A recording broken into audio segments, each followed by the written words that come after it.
The casket gleams under gray October sky, polished mahogany reflecting clouds that refuse to rain.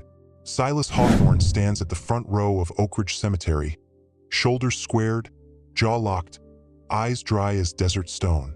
200 mourners fill the rows behind him.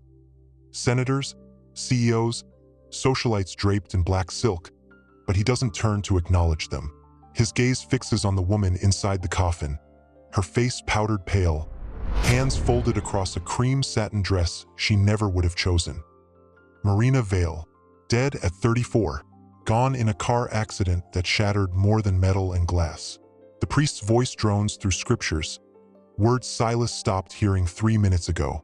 His mind replays the phone call instead. 2 in the morning. Detective's voice flat, professional. "Ma'am didn't make it, Mr. Hawthorne.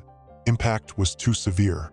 He'd stood in his penthouse kitchen, barefoot on cold marble, and felt nothing.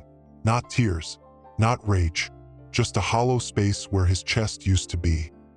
Now the funeral director steps forward, white gloves pristine, and reaches for the casket lid. This is it, the final moment. After this, Marena disappears into earth and memory. Silas's fingers curl into fists. The director's hands grip the lid's edge. Then a voice splits the cemetery silence like a knife through silk. "Stop!" Every head snaps toward the sound. Gasps ripple through the crowd. A woman in the third row clutches her chest. Photographers freeze mid-click, cameras hanging useless. "Hi viewers, kindly tell us where you're watching from and what time it is." A little girl stands in the center aisle, no more than 8 years old, wearing a bright red dress that blazes against the sea of black. Her braids are tied with yellow beads that click when she moves. Mud streaks the hem of her dress. Her sneakers are worn through at the toes. Nobody recognizes her. Nobody invited her. But she stares at the casket with eyes too fierce, too certain for a child. She's not dead. The girl's voice cracks but doesn't waver. She takes 3 steps forward, small hands balled into fists. "You can't bury her. She's alive." Silence crashes down like a wave. Then chaos erupts. Who brought this child here? A security guard in a dark suit barks into his radio, already moving toward her. Is this some kind of sick joke? Someone hisses from the back row. "Where are her parents?" Another voice demands. But Silas doesn't move.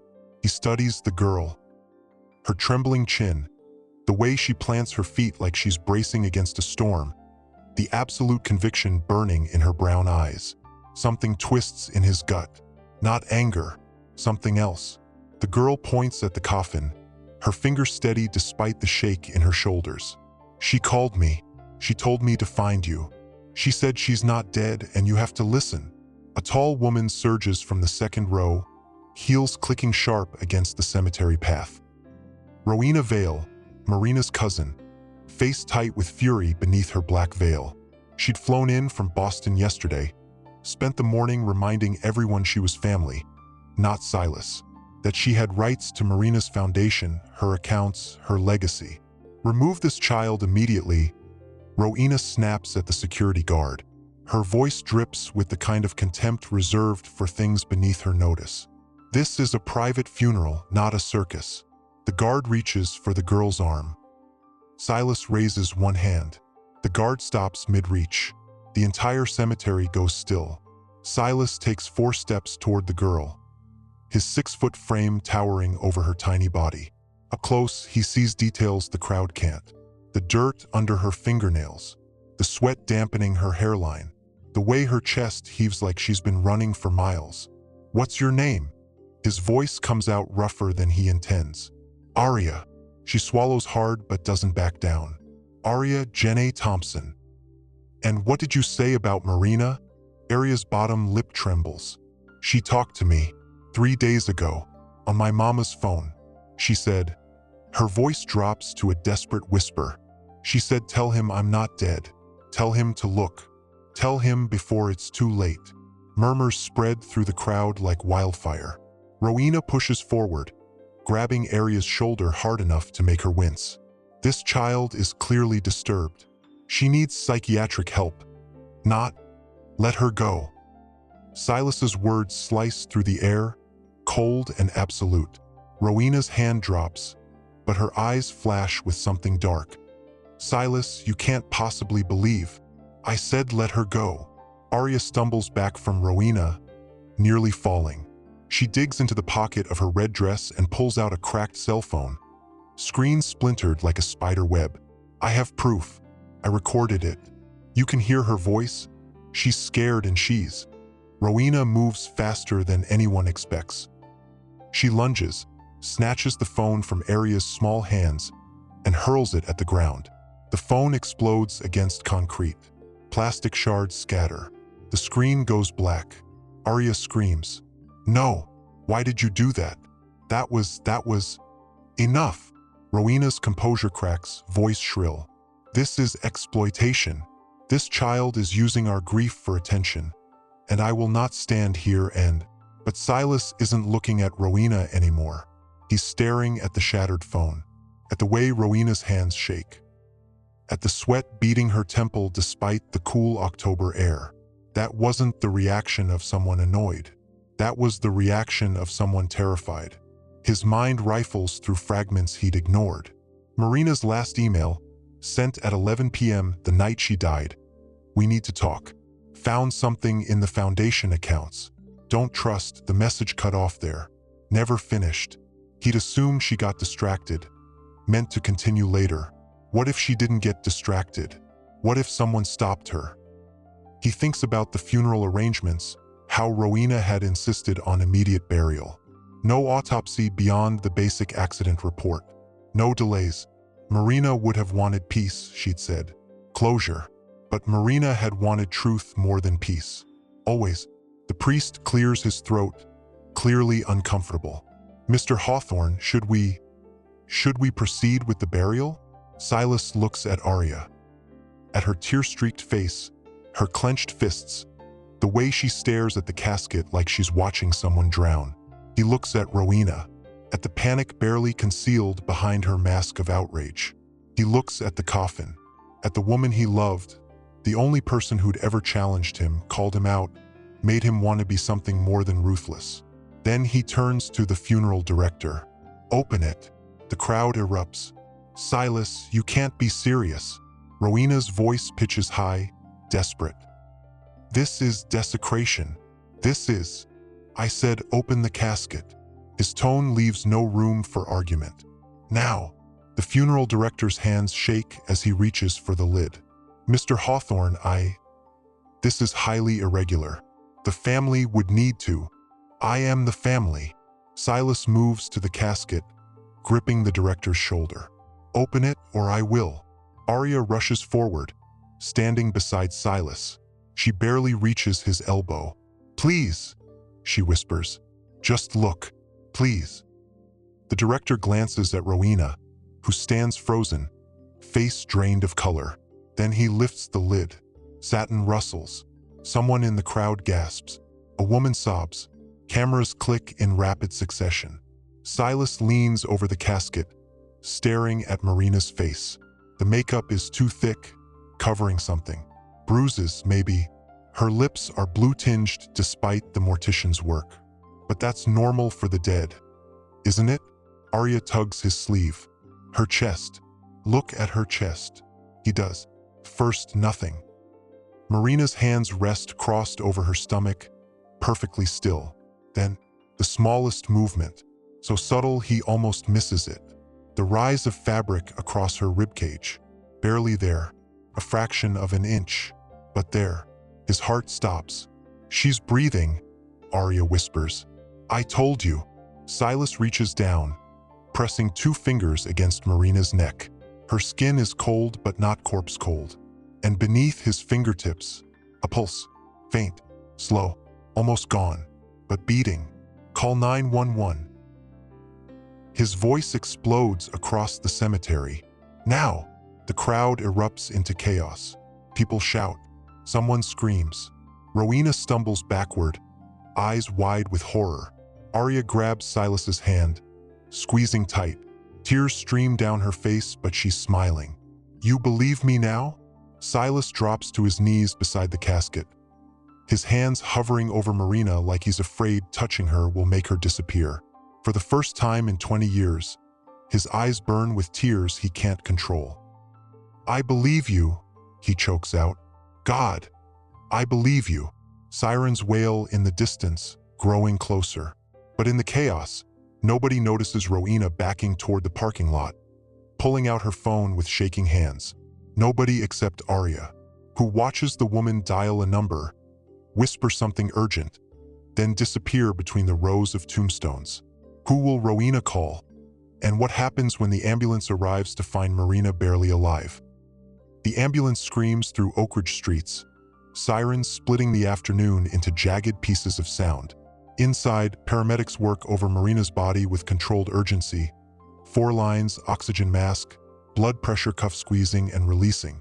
Silas sits hunched on the side bench, elbows on knees, watching her chest rise and fall with mechanical rhythm. Aria sits beside him, legs too short to touch the floor, swinging slightly with each turn the ambulance takes. She hasn't let go of Silas's sleeve since they climbed inside. "She gonna be okay?" Aria's voice is small, nearly swallowed by the siren's wail. Silas doesn't answer because he doesn't know. A paramedic with gray temples looks up from checking Marena's vitals. Pulse is stabilizing, 42 beats per minute, up from 38. But her temp's still low, 89 degrees. What does that mean? Silas's throat feels raw. Means she's been in some kind of metabolic suppression. The paramedic frowns, adjusting the 4 drip. "I've seen this in extreme hypothermia cases, but the weather's been mild. Doesn't make sense unless..." He pauses, squinting at Marena's arm. "You see this?" He points to a small puncture wound near her elbow, almost invisible beneath carefully applied concealer. "Injection site," the second paramedic murmurs. "Recent, maybe 24 to 48 hours old." Silas's blood turns to ice. Someone drugged her? Can't say for sure without tox screens, but the first paramedic meets his eyes. "Yeah, that's what it looks like." The ambulance lurches around a corner. Aria grips the bench with both hands, her yellow beads clicking. She stares at Marena's pale face, at the oxygen mask fogging with each shallow breath.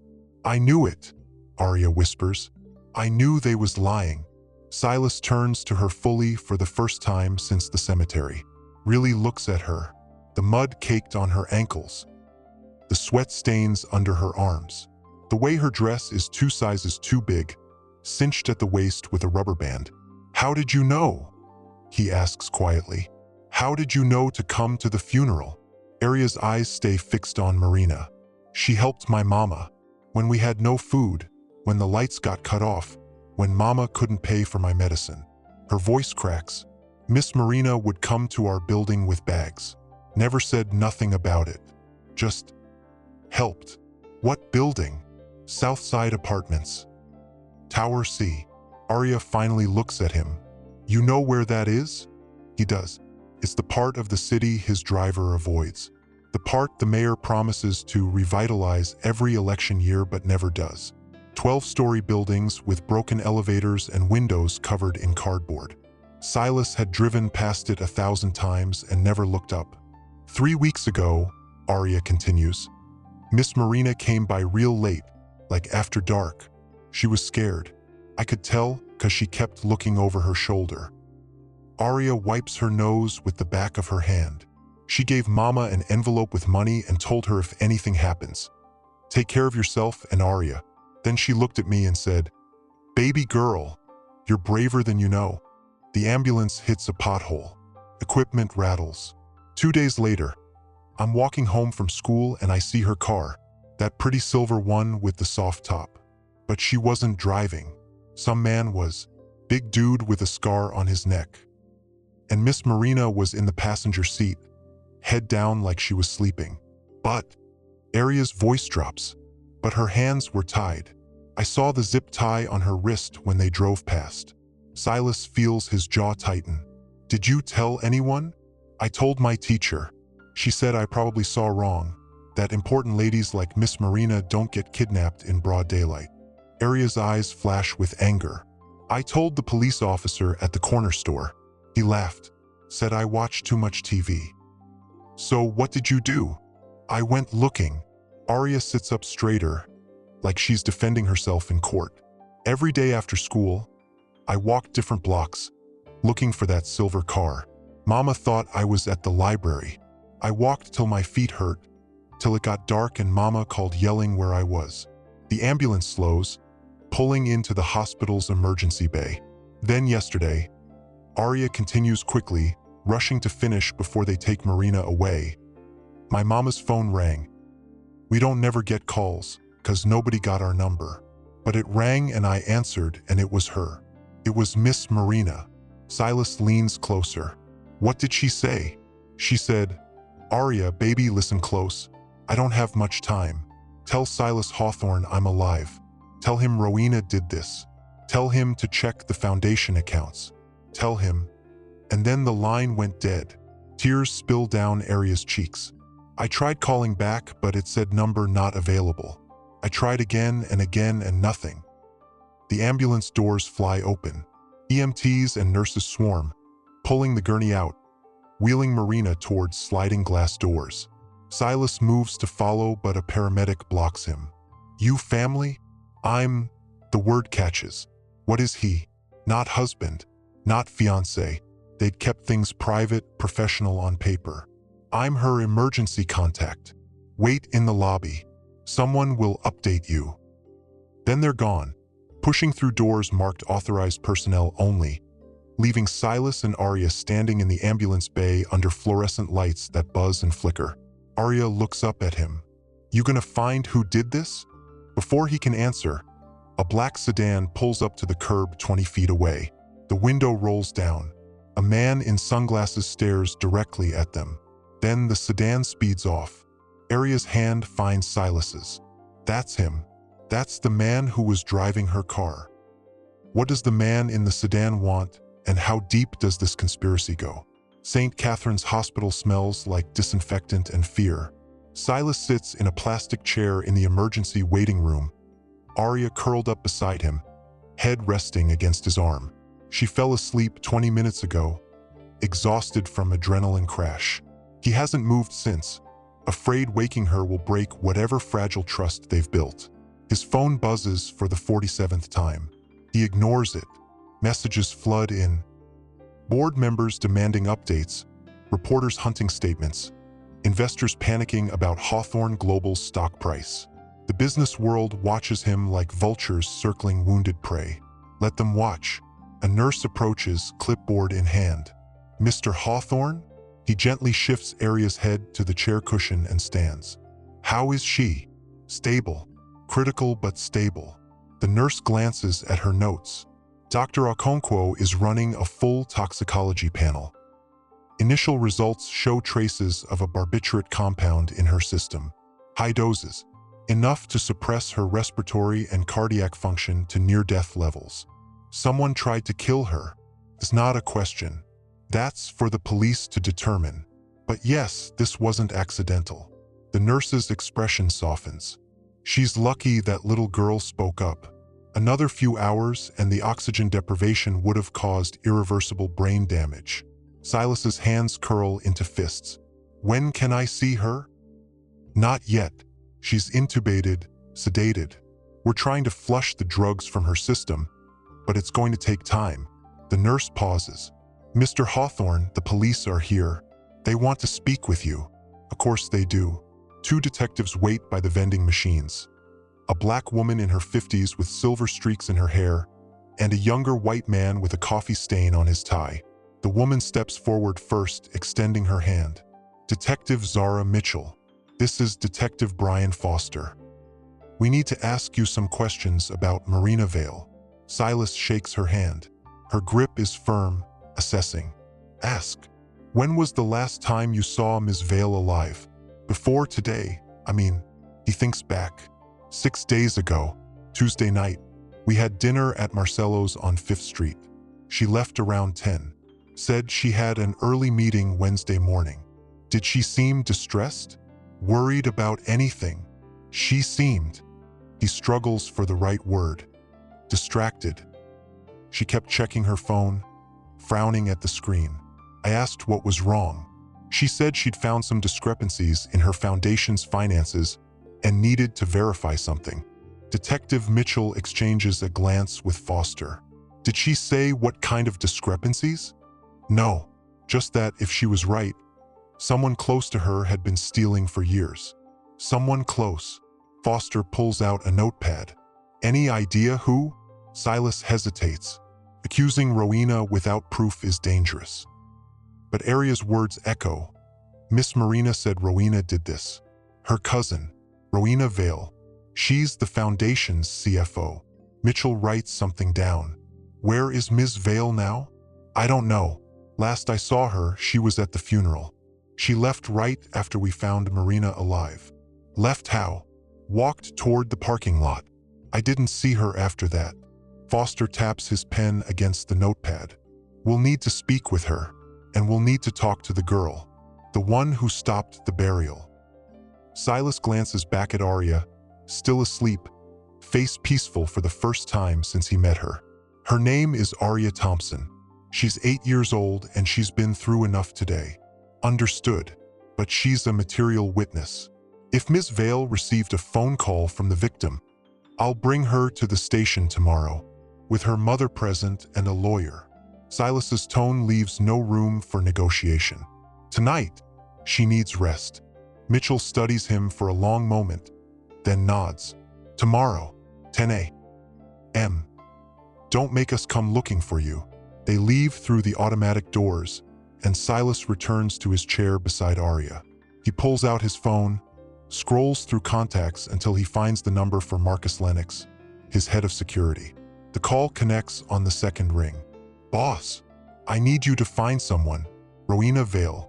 Last seen at Oak Ridge Cemetery around 3 p.m. Black sedan, possibly a hired car. What am I looking for? Everything. Where she went after the funeral, who she called, bank records if you can access them. And I need protection detail on a woman named LaShonda Thompson and her daughter Aria. Southside Apartments, Tower C. 24-hour surveillance. Pause. You want to tell me what's going on? Someone tried to murder Marena. Rowena's involved. And now a little girl's life might be in danger because she knows too much. On it. I'll have a team there within the hour. Silas hangs up and stares at the ceiling tiles, counting water stains. 37. He used to do this as a kid in the trailer park, lying on a mattress on the floor, counting stains and imagining each one was a door to somewhere better. He built his empire so he'd never have to count stains again.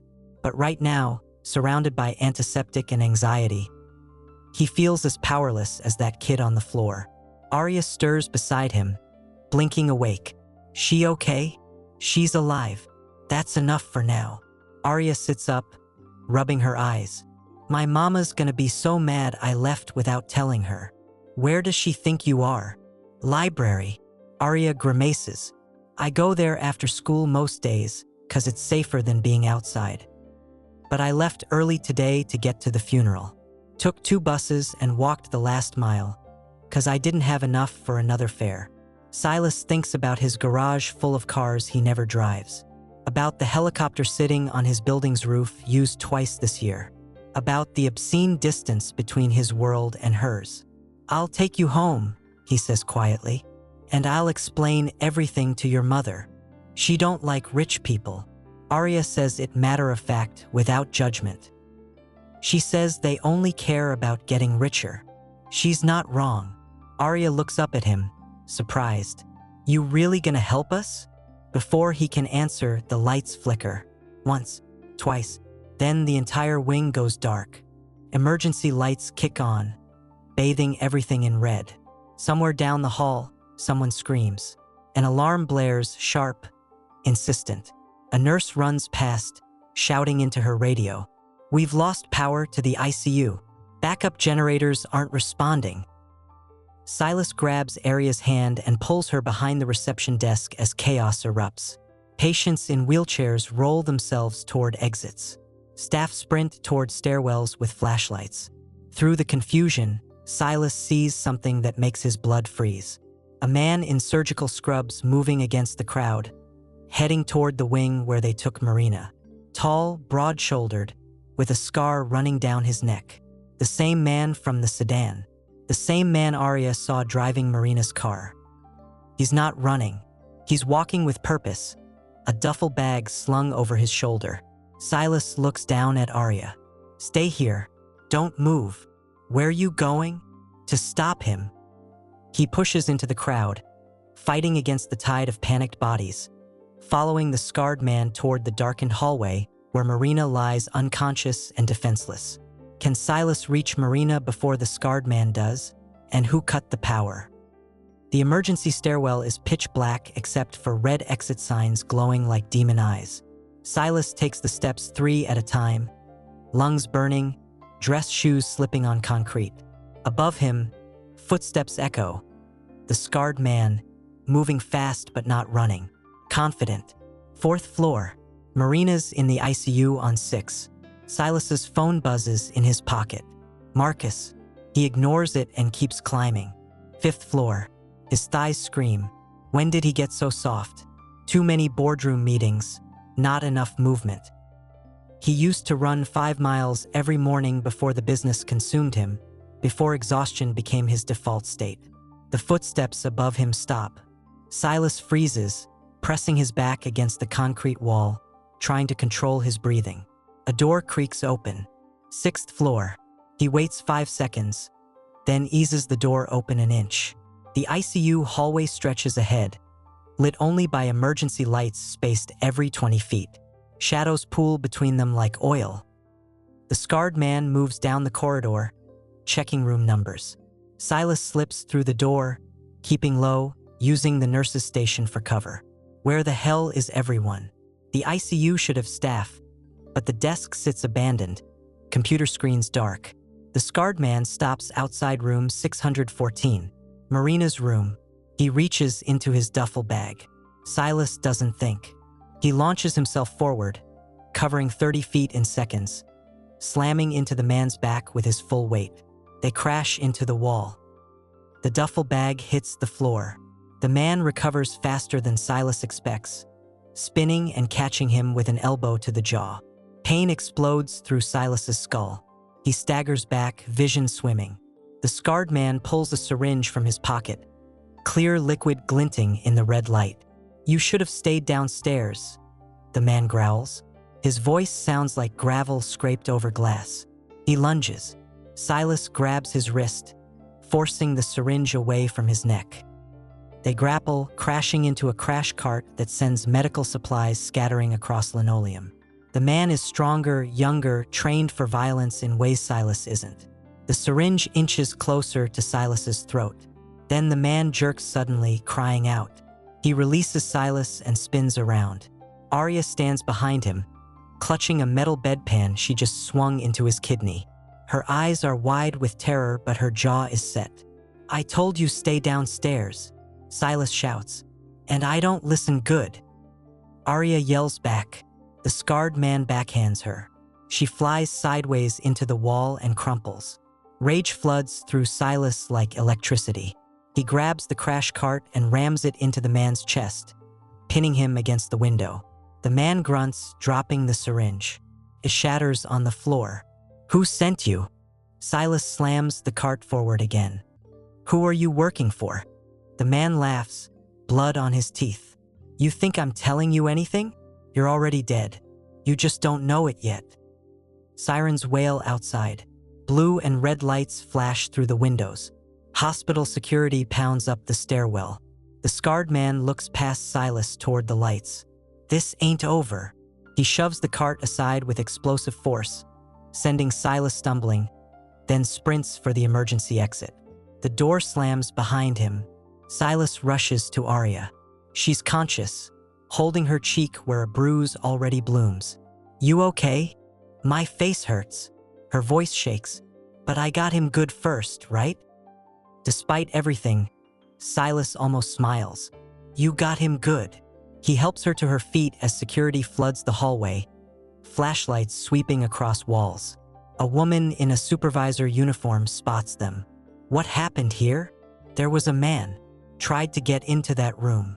Silas points at 614. Someone needs to check on the patient. Now, 2 security guards rush into Marina's room while the supervisor radios for police. Moments later, 1 guard emerges. She's still breathing. Machines are on battery backup. She's okay. The knot in Silas's chest loosens slightly. Okay, she's okay. Power flickers back on. Fluorescent lights buzz to life, harsh and revealing. The hallway looks less threatening now, just sterile and institutional. But the duffel bag still sits where it fell. Silas walks over and unzips it. Inside, another syringe filled with clear liquid, plastic gloves, a hospital badge with someone else's photo, and a folded piece of paper. He unfolds the paper. It's a printout of Marina's room assignment with a handwritten note at the bottom. Finish it. No traces. 50K on completion. No signature. But the handwriting is neat, precise, feminine. Aria peeks over his arm. That look like Ms. Rowena's writing? I don't know, but he'll find out. Detective Mitchell arrives 20 minutes later with Foster and a forensics team. She takes one look at Silas's split lip and Aria's bruised cheek, and her expression hardens. You want to tell me why you're covered in blood at a crime scene? Silas hands her the duffel bag. You'll want to test that syringe and trace that hospital badge. The man who dropped it is about 6'2", 220 scar on his neck. He ran east down the emergency stairs about 15 minutes ago. Mitchell signals to Foster, who sprints for the stairwell with 2 uniformed officers. She turns back to Silas. The little girl was supposed to stay in the waiting room. She saved my life. Silas rests his hand on Aria's shoulder, and probably Marina's. Mitchell kneels to Aria's level. You're very brave, but you're also very lucky you didn't get seriously hurt. You understand that? Aria nods. Yes, ma'am. Good. Now I need you to describe the man you saw. Everything you remember. While Aria talks, Silas steps away and calls Marcus again. Where the hell have you been? Marcus snaps. I've been calling for 20 minutes. Busy. What do you have on Rowena? Nothing good.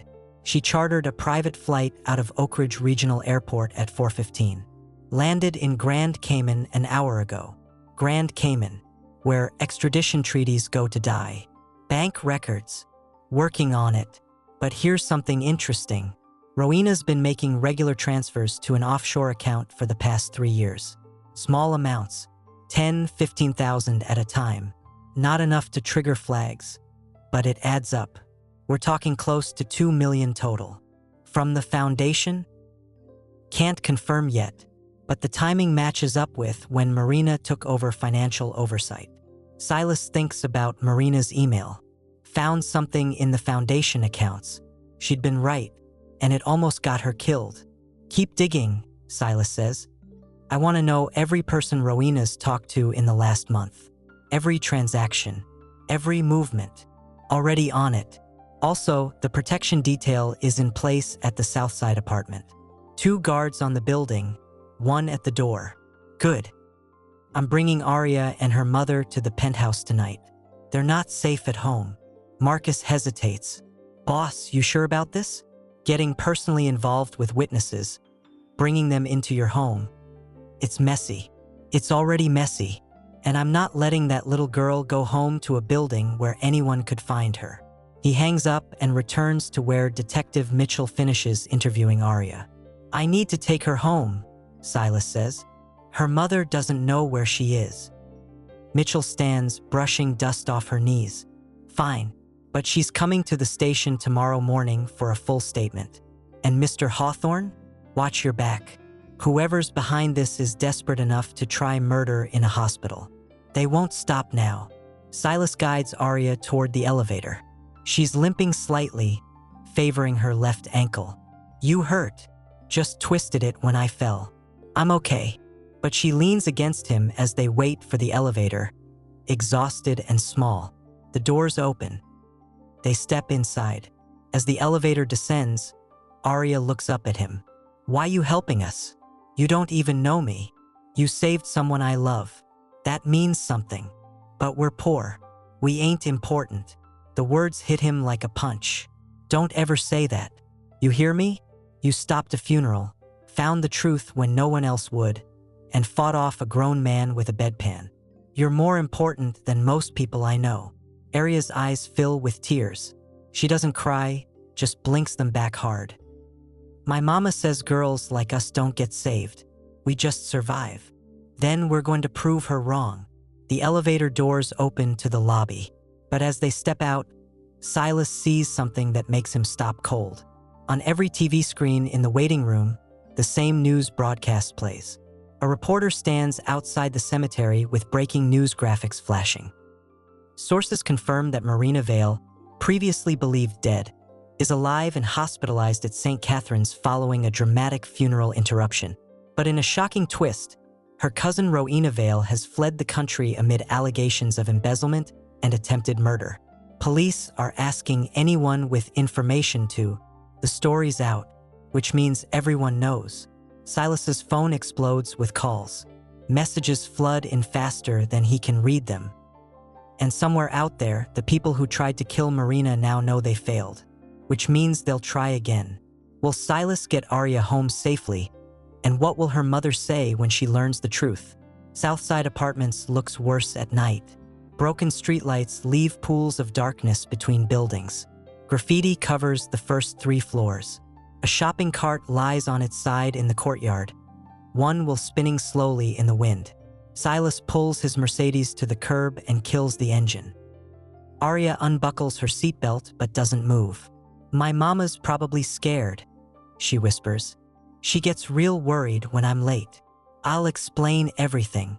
But even as he says it, Silas knows how it sounds.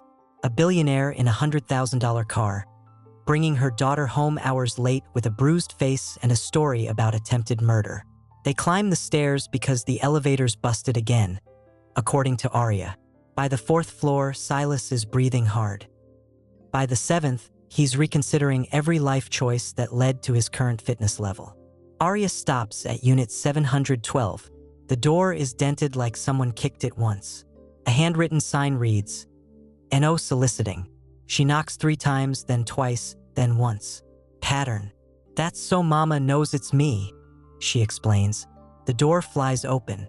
A woman stands in the doorway, 30-something, hair pulled back tight, wearing scrubs with cartoon characters on them. Her face shifts from relief to fury in half a second. Aria Thompson, where have you been? I've been calling everyone. I almost called the police. I thought. She stops, seeing Silas. Her expression hardens. Who are you? Mama, wait. Aria starts. I asked him a question. The woman crosses her arms. Who are you and why is my daughter's face bruised? Silas extends his hand. My name is Silas Hawthorne. Your daughter saved someone's life today. And I need to talk to you about keeping you both safe. The woman, Lashonda, he assumes, doesn't take his hand. Silas Hawthorne, the billionaire, the one on TV who owns half the city. She looks him up and down like he's something stuck to her shoe. And you expect me to believe my 8-year-old daughter saved someone? Mama, I did. Miss Marena wasn't dead, and I told them at the funeral and… You went to a funeral? Lashonda's voice rises. You told me you were going to the library. I had to. Nobody was listening and she needed help and… Inside. Now. Lashonda points into the apartment. Aria scurries past her. Lashonda turns her attention back to Silas. I don't know what kind of game you're playing, but my daughter doesn't need saving from some rich man who probably caused the problem in the first place. I understand your skepticism, but someone tried to murder Marena Vale. They drugged her, staged her death, and tried to bury her alive. Aria stopped it. And now the people responsible know she's a witness. Something flickers across Lashonda's face. Fear quickly suppressed. What do you mean, witness? Can I come inside? This conversation shouldn't happen in the hallway. She hesitates, then steps aside. The apartment is small. 1 bedroom, probably, with a couch that converts to a bed. But it's spotless. Books stacked neatly on a makeshift shelf made from crates. A calendar on the wall marked with work shifts and Aria's school schedule. A picture of Aria in a homemade frame, smiling gap-toothed at the camera. LaShonda doesn't offer him a seat. "You have 5 minutes." Silas tells her everything. The funeral, the phone recording, Rowena destroying the evidence, the hospital attack, the scarred man with the syringe, Aria's bedpan assault. All of it.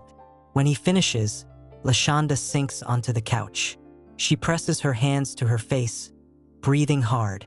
"This is bad," she whispers. "This is real bad." Aria sits beside her mother, taking her hand. "I'm sorry, Mama. I just wanted to help." "Baby girl, you don't help by putting yourself in danger." LaShonda looks up at Silas, eyes hard. "And you let her fight a grown man? What kind of?" "She followed me against my orders, and she probably saved both our lives." Silas keeps his voice level. "But you're right to be angry. This situation is dangerous, which is why I want to move you both to my penthouse. I have security, protection. You'll be safe there while the police investigate." LaShonda laughs, sharp and bitter. "You want us to move into your penthouse, just like that, because you're such a good person who cares about people like us." "No, because I owe your daughter my life and the life of the woman I love. And because rich men like me don't get to decide who deserves protection based on their zip code." "Mama, Miss Marena helped us," Aria says softly. "Remember when you couldn't afford my inhaler and she brought 2? Remember when the heat got shut off and she paid the bill? She helped us and nobody helped her, except me. And now Mr. Hawthorne wants to help us." LaShonda's jaw tightens. She looks around the apartment, at the water stains spreading across the ceiling, at the window cracked and covered with plastic, at the door that doesn't lock properly. "I don't accept charity," she says finally. "I work for everything we have. I don't need some billionaire swooping in like we're a project." "It's not charity, it's protection. There's a difference." Silas pulls out his phone, shows her the news footage. "This story is everywhere. If I found you, anyone can find you. And the people who tried to kill Marena won't hesitate to silence witnesses." On screen, a reporter stands outside the hospital. The attack on Marena Vale's hospital room has authorities concerned about a larger conspiracy.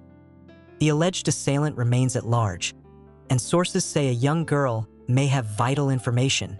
LaShonda's hands shake. "They mentioned Aria? Not by name, but it's only a matter of time." She's silent for a long moment, staring at her daughter, at the bruise on her cheek, at the mud on her dress, at the exhaustion in her small frame. "One night," LaShonda says finally. "We stay one night. Tomorrow, I'm back at work and Aria's back at school, and we figure this out without you." "Mama." "That's the deal. Take it or leave it." Silas nods. One night, they pack a bag. Toothbrushes, clean clothes, Aria's stuffed elephant that's been stitched so many times the original fabric barely shows. LaShonda changes out of her scrubs into jeans and a sweater. She moves efficiently, deliberately, like she's done this before. Maybe she has. As they walk back down the 7 flights, Aria between them, LaShonda speaks quietly. "My daughter thinks you're some kind of hero. Don't prove her wrong." "I'll try not to. Trying ain't good enough. These streets eat people like you alive. You come down here in your expensive car thinking you understand struggle, but you don't. You can't. Because you get to leave." She's right. He knows she's right. They reach the ground floor. Silas's car sits where he left it, but now someone's keyed a long scratch down the driver's side. The word sellout gleams in the streetlight. "Welcome to the South Side," LaShonda mutters. They drive in silence, crossing the invisible border between struggle and wealth. The buildings get taller. The streets get cleaner. The people disappear. Aria presses her face to the window, watching the city transform. Silas's penthouse takes up the entire 40th floor of Hawthorne Tower. Floor-to-ceiling windows overlook the glittering city. Marble floors reflect recessed lighting. Art worth millions hangs on walls. The kitchen is bigger than LaShonda's entire apartment. Aria walks into the center of the living room and turns in a slow circle, mouth open. "Is this real?" "It's real." Silas sets down their bag. You can take the guest suite. It has its own bathroom and we'll share one room, Lashonda interrupts. We don't need charity space. Mama, Aria whines. I said what I said. Silas shows them to the guest suite anyway. King bed, attached bathroom with a soaking tub, view of the city lights. Lashonda stands in the doorway like she's afraid to step on the carpet. There's food in the kitchen. Help yourself to anything. I'll be down the hall if you need me. He starts to leave, but Aria calls after him. Mr. Hawthorne, thank you for believing me. He looks back at her, small and fierce in her red dress, standing in a room that costs more per night than most people make in a year. Thank you for being brave when no one else was. He closes the door and leans against it, suddenly exhausted. His split lip throbs. His ribs ache from the fight. His soul feels scraped raw. His phone buzzes. Marcus, we got a problem. Another one? The hospital pulled security footage from the 6th floor. The scarred man? His badge wasn't stolen. It was issued to him 3 days ago under a fake name. Vendor credentials for medical equipment repair. Someone inside helped him. That's not the worst part. Forensics ran the syringe from the duffel bag. It was pure potassium chloride, enough to stop her heart in seconds and leave almost no trace. Silas closes his eyes. They were going to make it look like she died from complications. Yeah, and boss, there's one more thing. The handwriting on the note, I had it analyzed. It matches documents signed by Marena Vale, but there's something else. The paper has a watermark. Guess where it's from? Tell me. Hawthorne Global Executive Stationery, the kind only senior management has access to. The words hang in the air like a grenade with the pin pulled. Someone inside his own company helped plan Marina's murder. How many enemies does Silas have inside his own company? And can he trust anyone? The conference room on the 38th floor reeks of expensive cologne and desperation. Silas stands at the head of the table, watching 12 board members squirm in leather chairs that cost more than most people's cars. Marcus sits to his right, tablet glowing with documents that could destroy careers. Nobody speaks. They're waiting for him to detonate. Let's talk about loyalty, Silas says quietly, the kind of quiet that makes powerful men nervous. Specifically, who in this room helped murder Marena Vale? The silence shatters. Voices explode across mahogany. That's outrageous. You can't accuse us without. I want my lawyer. Silas slams his palm on the table. The sound cracks like a gunshot. Everyone stops. The note ordering her death was written on Hawthorne Global Stationery, executive level. That means someone sitting in this room either wrote it or gave Rowena access. His eyes scan each face. So we're going to sit here until someone talks. Gregory Ashford leans back, fingers steepled. He's been on the board since Silas was scraping together his first investment capital. Old money, old connections, old enough to think he's untouchable. You're grieving, Gregory says smoothly. Making wild accusations won't bring her back. She's not dead, which is the whole problem, isn't it? Gregory's eye twitches, just barely, but Silas catches it. Marcus taps his tablet. Let's talk about travel records. 3 board members flew to Grand Cayman in the past 6 months. Gregory Ashford, twice. Diane Chen, once. And Thomas Burke, 3 times. Diane Chen's face drains of color. She's 42, sharp as broken glass, climbed the ranks by stepping on anyone who got in her way. I was there for a conference. It's all documented. Was Marena Vale at that conference? Marcus asks. Diane doesn't answer. Thomas Burke stands abruptly. He's built like a linebacker gone soft, jowls shaking with rage. I don't have to sit here and be interrogated. My lawyers will. Sit down, Silas says, or I'll have security escort you to Detective Mitchell personally. Your choice. Thomas sits. Silas circles the table slowly, predator assessing prey. Here's what I know. Marena discovered someone was embezzling from her foundation. $2 million over 3 years. Small transfers. Careful. Smart. He stops behind Gregory's chair. The kind of theft that takes inside knowledge, access, trust. Gregory doesn't turn around. Rowena was the CFO.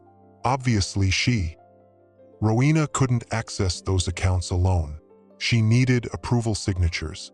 2 board members had to sign off on every major transfer. Silas leans down, voice dropping to a whisper. You were one of them, Gregory. Who was the other? The room goes deathly still. Gregory's shoulders tense. You're fishing. You have nothing. I have bank records showing payments from a Cayman account to your personal holdings. $300,000 over 18 months. Want to explain that? Gregory spins in his chair, face flushed. That was a consulting fee, perfectly legal. From a shell corporation owned by Marena Vale? Gregory's mouth opens, closes, opens again. Diane stands, grabbing her purse. I'm leaving. This is harassment. Sit down, Diane. Silas doesn't raise his voice. Doesn't need to. Or I'll tell everyone about the offshore account you share with Rowena. The one holding $1.2 million. Diane freezes halfway to the door. You helped her steal from the foundation, Silas continues. You approved the transfers. You signed the documents. And when Marena got close to the truth, you helped Rowena plan her murder. I didn't. Diane's voice cracks. I didn't know she was going to kill her. I thought we were just restructuring funds, making them work better. Rowena said, Shut up. Gregory barks, but Diane's already broken. Tears stream down her face, ruining perfectly applied makeup. She said Marena was going to ruin us, that she'd found the transfers and was going to the FBI. She said we had to protect ourselves. By drugging her, burying her alive.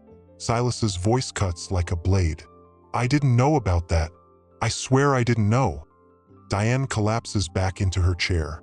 Rowena just said she'd handle it. Make the problem go away. I thought she meant, I don't know what I thought, but not murder. Never murder. Marcus taps his tablet again. The hospital badge. The one used by the man who attacked Marena. It was approved by someone with HR access. Diane Chun approved that badge request. Diane shakes her head frantically. I approve hundreds of badges. Vendors, contractors, maintenance. I didn't know. You knew enough. Silas straightens. Marcus, call Detective Mitchell. Tell her we have 2 suspects ready for questioning. Gregory stands slowly, adjusting his tie. His hands shake, but his voice stays level. You're making a mistake, Silas. You think you're the hero in this story? You're just a kid from a trailer park playing dress-up in a dead man's suit. At least I'm not a murderer. You don't understand how the world works, how business really operates. Sometimes people become liabilities. Sometimes they need to be managed. Gregory moves toward the door. Marena was going to destroy everything we built. The foundation, the company, our reputations. All because she had some naive idea about justice. She was right to expose you. She was weak, just like you're weak. Gregory pauses at the door. You let emotion cloud your judgment. That's why you'll lose everything. The board will vote you out. Your investors will abandon you. And I'll still be here, rebuilding what you destroyed. You'll be in prison. Gregory smiles. Actually smiles. You think Diane and I are the only ones involved? You think we acted alone? He looks around the table at the other 10 board members. How many of you knew? How many of you suspected something and said nothing because the money was good? Nobody meets Silas's eyes. That's what I thought. Gregory opens the door. Good luck proving anything. Good luck keeping your company. Good luck.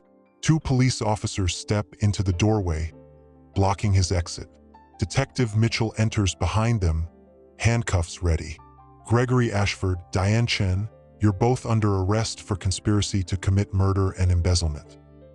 Mitchell's voice carries the weight of justice finally served. You have the right to remain silent. As they read the rights, as handcuffs click shut, as board members scatter like roaches in sudden light, Silas stands at the window watching the city stretch out below. His phone buzzes. Unknown number. He almost ignores it. Then he answers. Heavy breathing on the other end. Then a voice, gravelly and familiar. The scarred man. You think you won? You arrested 2 puppets. The real power hasn't even shown its face yet. The line goes dead. What did the scarred man mean about the real power, and how deep does this conspiracy truly go? Subscribe and turn on notifications so you don't miss what happens next in this story that keeps revealing darker truths. Share your thoughts in the comments about who you think is really behind Marena's attack, and inspire others with your insights. The breakfast table in Silas's penthouse holds more food than Aria's seen in months. Pancakes stacked high, fresh fruit arranged in patterns, orange juice in crystal glasses. She sits with her feet dangling, afraid to touch anything. LaShonda sips coffee, watching Silas pace by the windows. He's been on the phone for 20 minutes, voice low and tense. He always this wound up? LaShonda asks. Aria nods, mouth full of pancake she finally risked eating. Silas ends the call and joins them. Dark circles shadow his eyes. His tie hangs loose, shirt wrinkled. He looks like he aged 10 years overnight. The police have Gregory and Diane in custody, he says, but neither one's talking. Both lawyered up immediately. That mean we can go home? LaShonda asks. No, it means whoever's really running this operation is still out there. Silas pours himself coffee he won't drink. The scarred man called me last night, said Gregory and Diane are just puppets. That the real power hasn't revealed itself. LaShonda sets down her cup. So we're stuck here. Until we know who's behind this, yes. I got work in 3 hours. Bills don't pay themselves. I'll cover your shifts. Whatever you make, I'll match it. LaShonda's jaw tightens. I don't want your money. I want my life back. Before Silas can respond, his phone rings. Marcus. He answers on speaker. Boss, we got movement. Rowena's offshore account just transferred $5 million to an untraceable wallet. Someone's paying for something big. Track it. Already trying.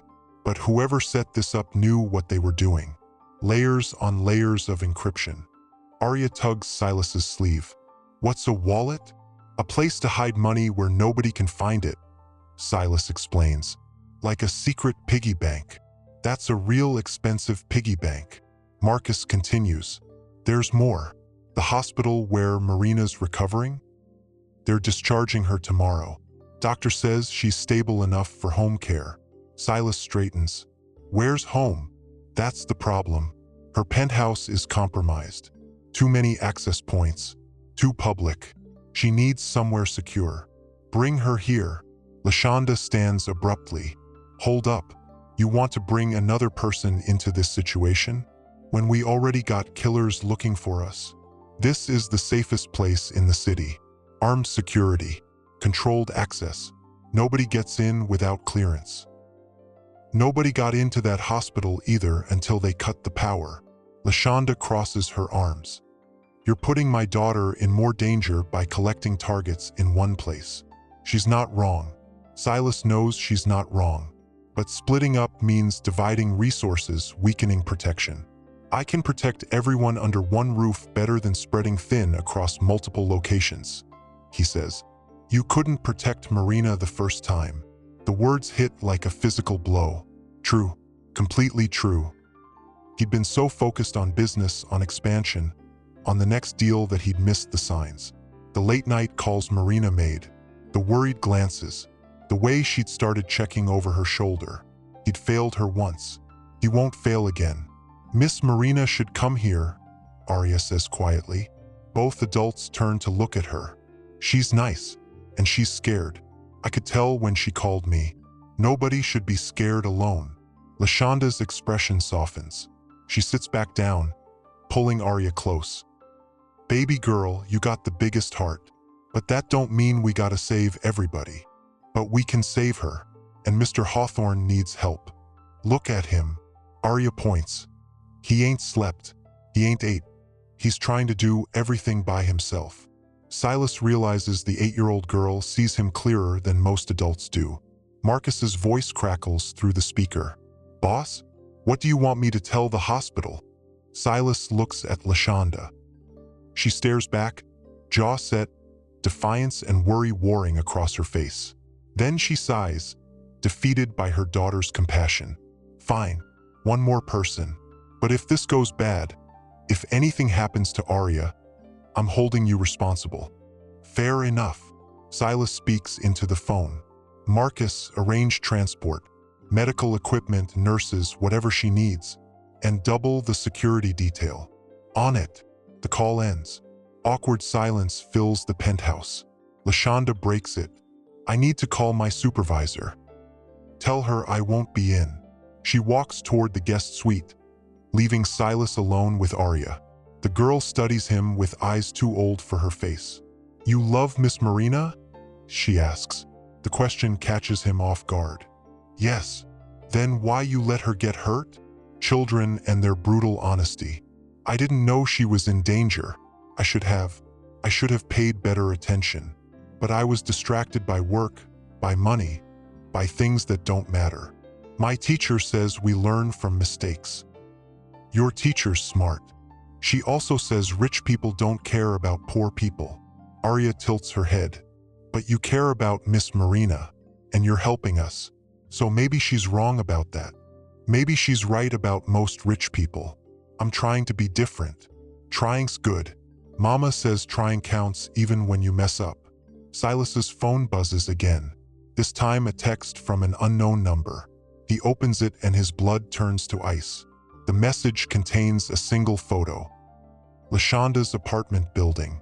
Someone spray-painted words across the entrance in red. We know where you live. Below the photo, a message. Give us Aria's recording or everyone she loves dies. But Rowena destroyed the recording.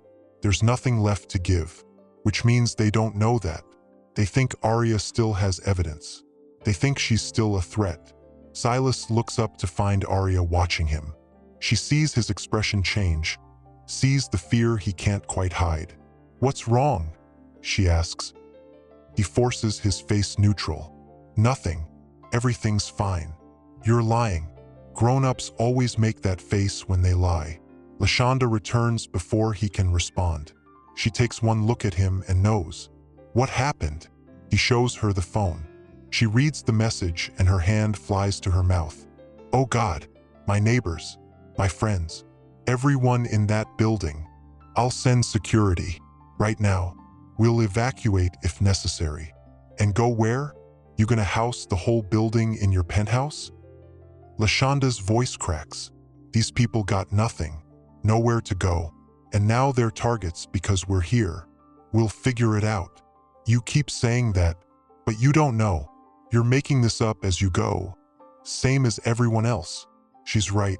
He's improvising, playing chess against an opponent he can't see, who knows his moves before he makes them.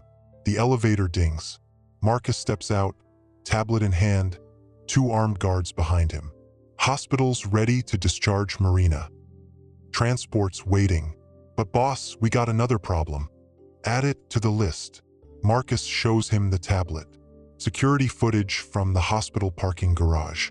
The scarred man getting into a black SUV. The license plate clearly visible. We traced the plate. It's registered to a private security firm, Blackwood Solutions.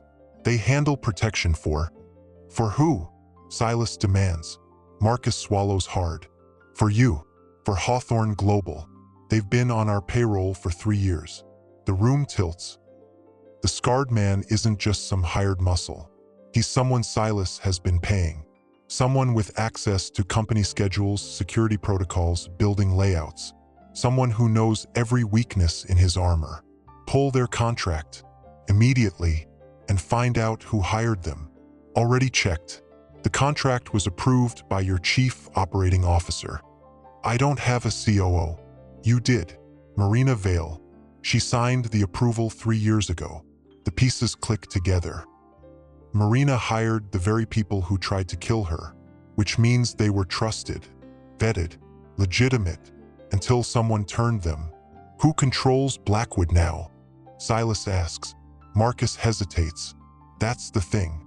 The company changed ownership 6 months ago. Guess who bought it? Silas already knows. The only person ruthless enough, connected enough. Rowena. She used a shell corporation, buried under 3 layers of legal paperwork. But yeah, Rowena owns the company that's trying to kill Marena. LaShonda grabs Aria's hand. We're leaving. Right now. This is too big. Too dangerous, too. The windows explode. Glass shatters inward. Aria screams. LaShonda throws herself over her daughter. Silas hits the floor, ears ringing.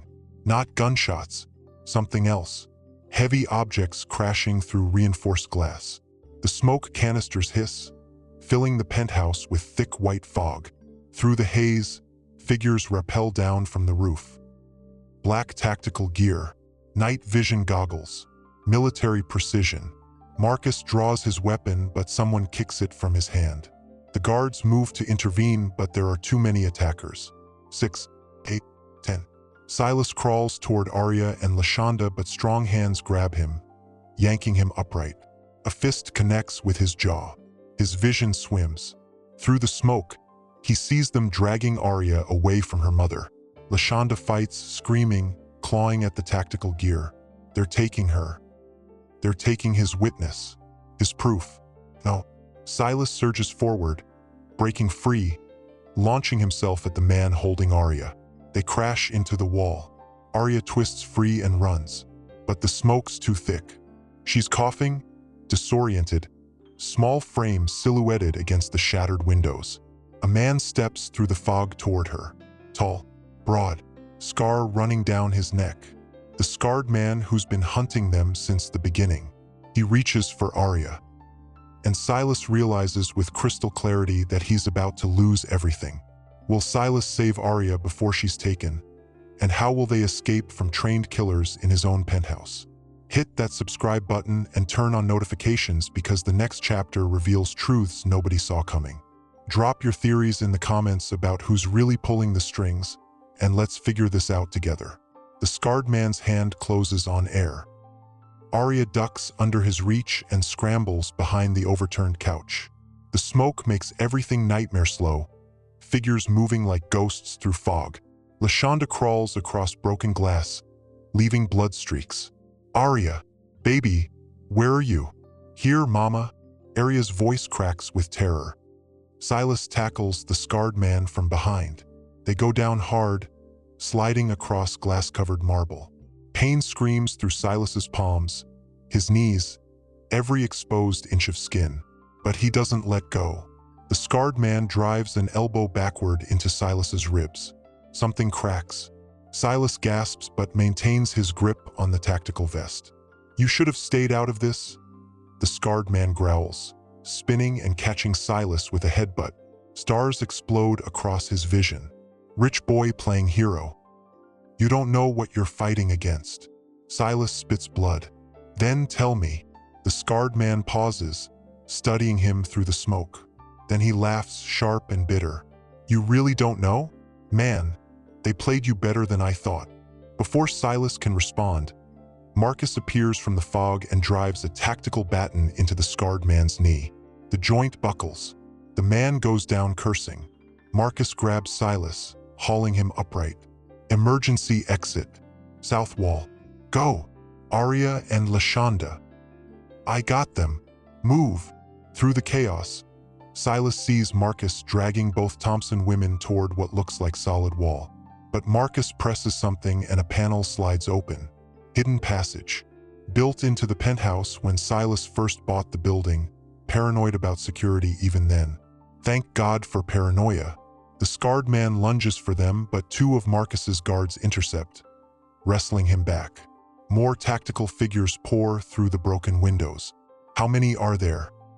Silas stumbles toward the hidden passage. His ribs scream with each breath.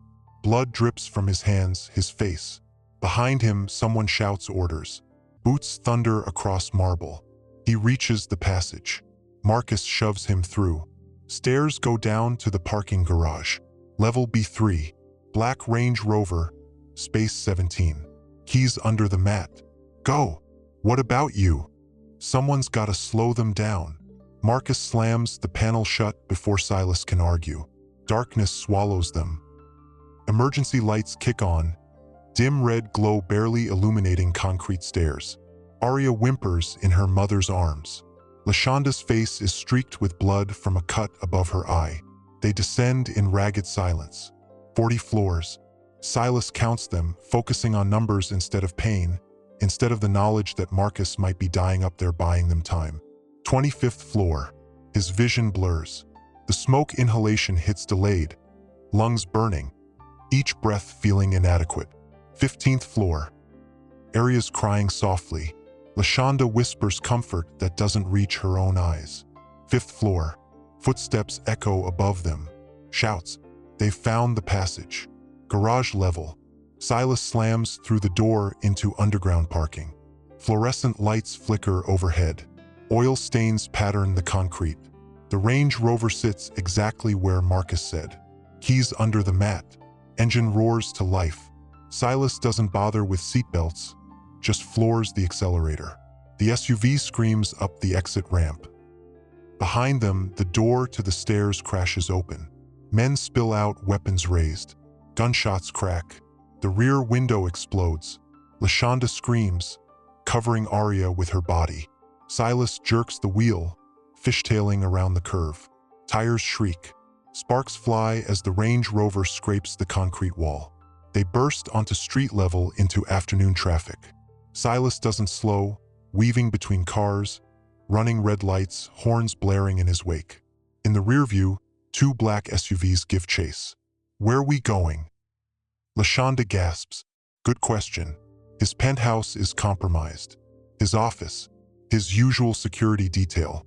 Everywhere he'd normally run is known, tracked, predictable. He needs somewhere unexpected, somewhere they wouldn't look.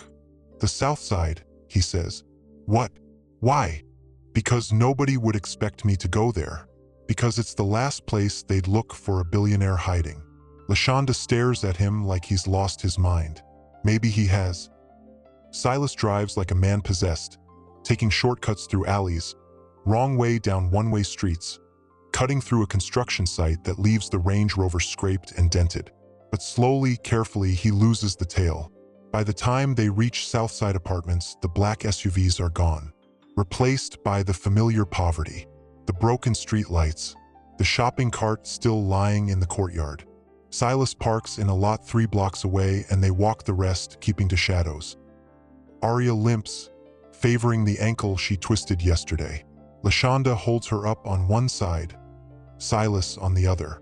They must look like war refugees, blood-covered, limping, clothes shredded. Residents stare from windows, but nobody intervenes. This is the South Side. People mind their business here. Lashanda's apartment still has the spray-painted threat on the building entrance. We know where you live, but it's also exactly where nobody would expect them to return. They climb 7 flights, each step agony. By the 4th floor, Silas can barely breathe. His ribs are definitely cracked, maybe broken. Lashanda's not much better, leaning heavily on the railing. Only Aria seems to have energy left, frightened energy, trauma fuel that keeps her moving when adults falter. Unit 712. Lashanda fumbles with keys, hands shaking too badly to fit them in the lock. Silas takes them gently and opens the door. The apartment's been tossed, furniture overturned, drawers dumped, mattress slashed. Someone searched thoroughly, destroying everything in the process, looking for the recording that doesn't exist anymore. Lashanda stands in the doorway, staring at her destroyed life, at the picture of Aria in its broken frame, glass shattered, photo torn, at the books scattered like trash, at the calendar ripped from the wall, dates and shifts meaningless now. I'm sorry, Silas says quietly. Sorry don't fix nothing. Her voice is flat, dead. Sorry don't give me my home back. Aria picks up her stuffed elephant from the debris. Someone cut it open. Stuffing spills from a long slash across its belly. She holds it close anyway, tears silent. Silas's phone rings. Marcus. He answers immediately. You alive? Barely. Marcus sounds exhausted. They retreated after you got away. Cops are here now. Buildings crawling with investigators. Any casualties? 2 guards injured, 1 critical. But boss, that's not why I'm calling. He pauses. The hospital, the transport for Marena, it never arrived. Silas's heart stops. What do you mean never arrived? The ambulance left St. Catherine's 20 minutes ago with Marena inside. It was supposed to reach your penthouse in 15, but it never showed. GPS says it diverted to the industrial district, near the old shipping warehouses on Dock Street. They took her. Silas feels like he's falling. They attacked the penthouse as a distraction. While we were running, they grabbed Marena. That's what I'm thinking. Send every available unit to those warehouses. Already did. But boss, there's 30 buildings down there. Could take hours to search them all. Hours they don't have. Whoever has Marena won't keep her alive long. Not when she can identify them. Not when she knows too much. Silas looks at Aria and Lashonda, at their destroyed apartment, at everything his presence in their lives has cost them. He should leave them here, walk away. They'd be safer without him. But Aria speaks first. Miss Marena needs help. Baby, we can't. Lashonda starts. She helped us when nobody else did. Now it's our turn. Lashonda closes her eyes, fighting some internal battle between maternal protection and the values she's raised her daughter with. Help others. Stand up. Do what's right even when it's hard. When she opens her eyes again, the decision's made. She hates it, but she's made it. What do you need from us? Silas almost argues, almost tells them to stay here where it's relatively safe. But he needs their help. And maybe they need to help. Maybe that's the only way any of them survive this with their humanity intact. Aria said Marena called from somewhere they were holding her. Before the funeral. Did she say anything else? Any sounds in the background? Anything that might tell us where? Aria closes her eyes, remembering. Water. I heard water. Like waves hitting something metal. Docks. She was near water. Silas pulls up a map on his cracked phone screen. The industrial district has 12 piers. Each one has warehouses, but only 3 have metal pilings where waves would make that sound. He zooms in. 3 locations highlighted. 3 chances to find her.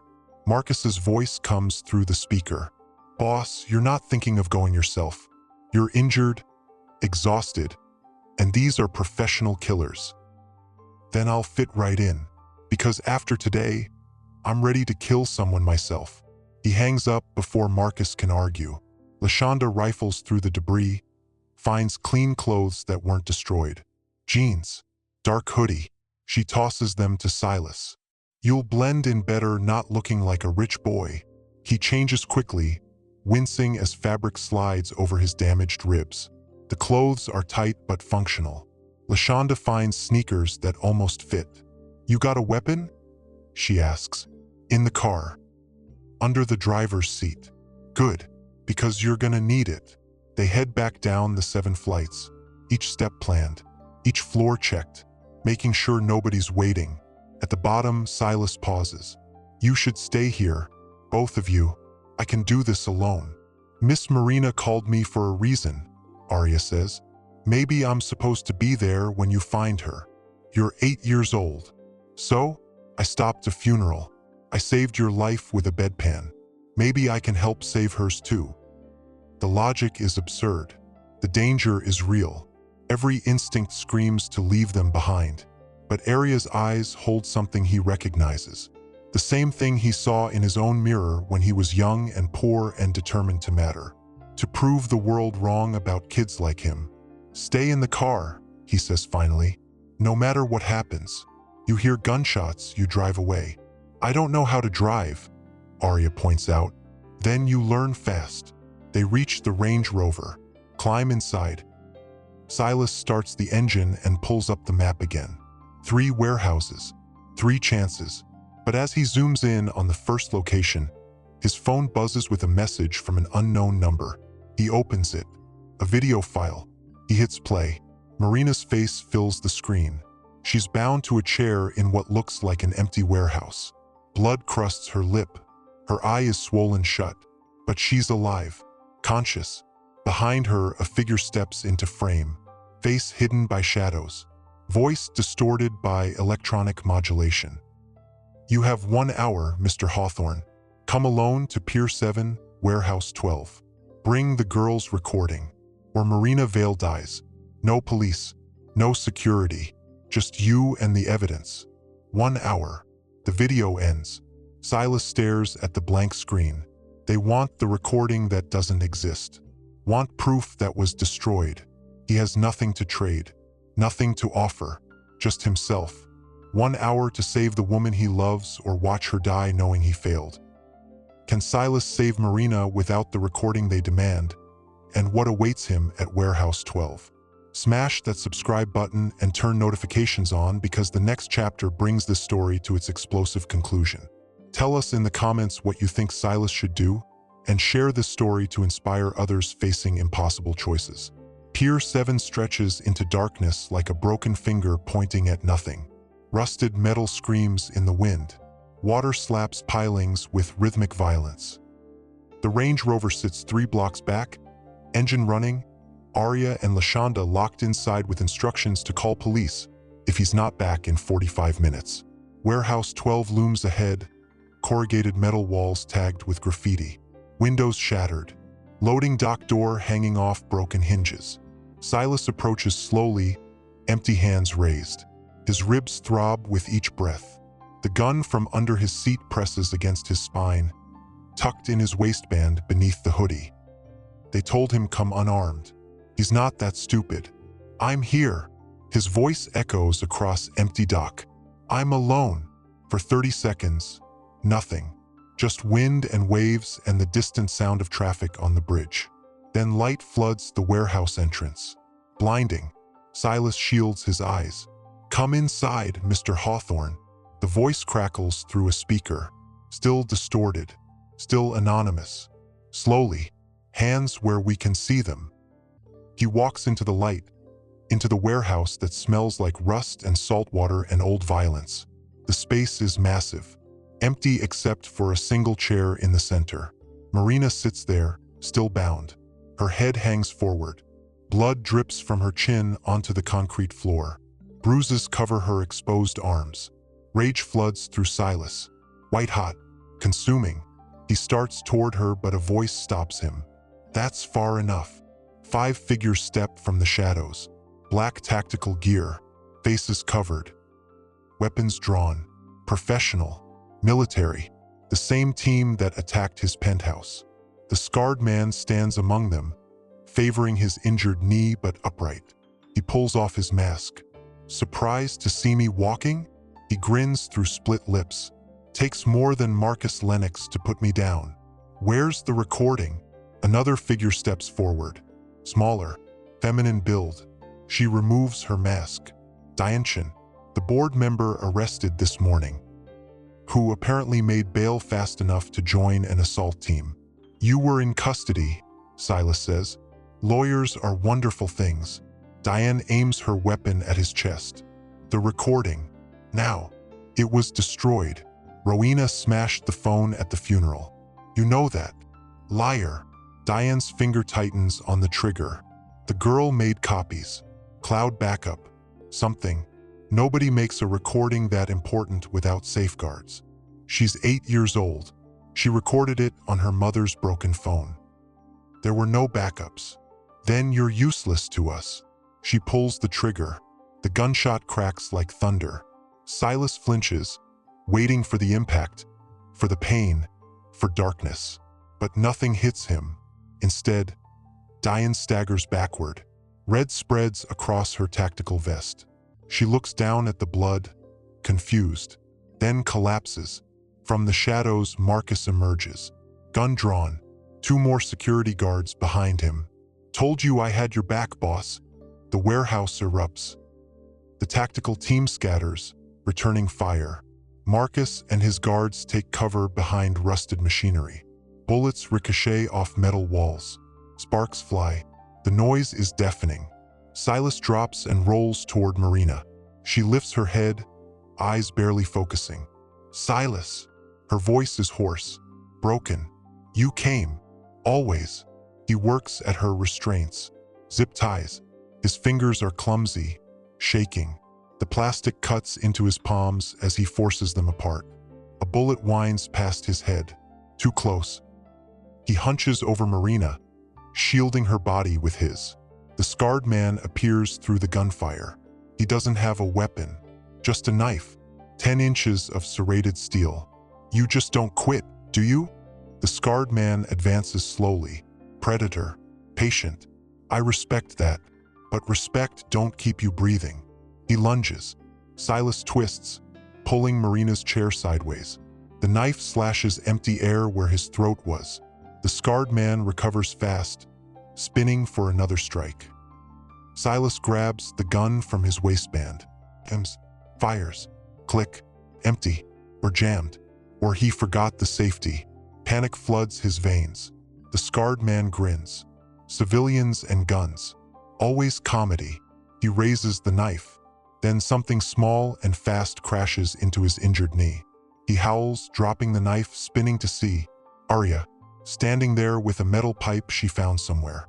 Her face is set in determination that looks wrong on an 8-year-old.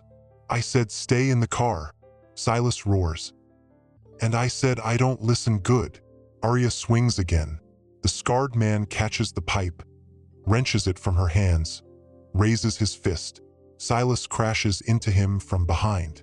They go down hard. Silas lands on top, drives his elbow into the scarred man's face. Once, twice, 3 times. Blood sprays, cartilage crunches. The scarred man goes limp. Silas rolls off, gasping. Every inch of his body screams. His ribs are definitely broken now. Maybe worse. Aria helps him up. You okay? No, but I'm alive. He looks around. The gunfire's stopped. 2 of the tactical team are down.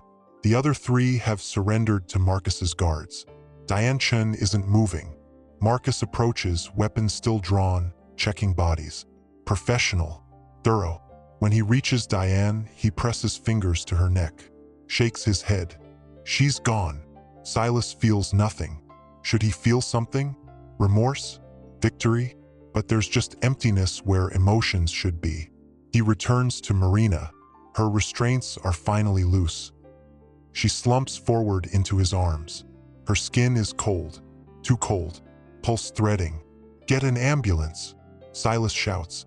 Now! Marcus is already on the phone. 5 minutes out. Police are coming too. You need to decide what story we're telling. What story, right?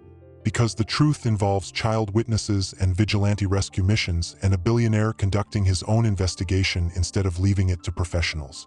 The truth is messy, complicated, full of legal liability. But it's the truth. We tell them everything, Silas says. All of it. Sirens wail in the distance. Growing closer, Aria stands beside him, still holding the metal pipe, looking small and tired and impossibly brave. LaShonda bursts through the warehouse door, eyes wild. I heard gunshots and I couldn't. Aria. She runs to her daughter, scooping her up, checking for injuries. Baby, you were supposed to stay in the car. I know, Mama, but Mr. Hawthorne needed help. You could have died. But I didn't. Aria rests her head on her mother's shoulder. I saved Miss Marena, just like she saved us. Police flood the warehouse. Paramedics rush to Marena. Detective Mitchell arrives, takes one look at the scene, and her expression hardens into professional detachment that barely hides fury. Explain. Now. Silas explains. All of it. The video threat, the deadline, the rescue attempt, Marcus's backup plan, the firefight, Diane's death. Mitchell listens without interrupting. When he finishes, she's quiet for a long moment. You realize how many laws you broke tonight? Yes. You realize I should arrest you right now? Yes. You realize you're the luckiest idiot I've ever met? Starting to. She sighs, rubbing her temples. The DA's going to have my head for this. But given the circumstances, given that you rescued a kidnapping victim and stopped an active threat, she trails off. We'll figure something out. But Hawthorne? Next time you get a ransom demand, you call me first. There won't be a next time. Better not be. Paramedics load Marena onto a stretcher. She reaches for Silas's hand. He takes it gently. Her fingers are ice. "Stay," she whispers. "I'm not going anywhere." They wheel her toward the ambulance.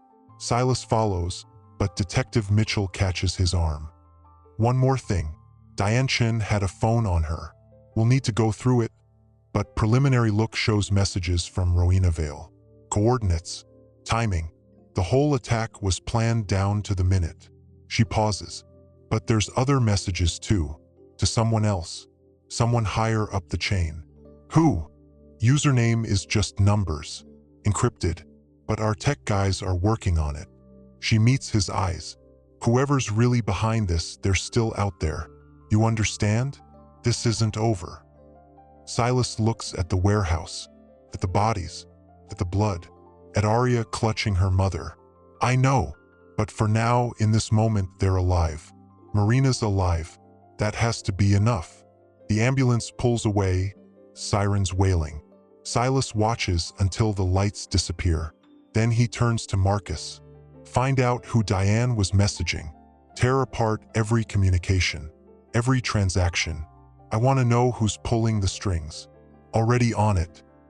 Marcus gestures to the surviving tactical team members being loaded into police cars. Those guys are hired muscle, Blackwood Solutions. But the interesting part? Blackwood filed for bankruptcy 3 weeks ago, officially out of business. Then who hired them for tonight? That's what we need to find out. Detective Mitchell joins them. The scarred man's awake.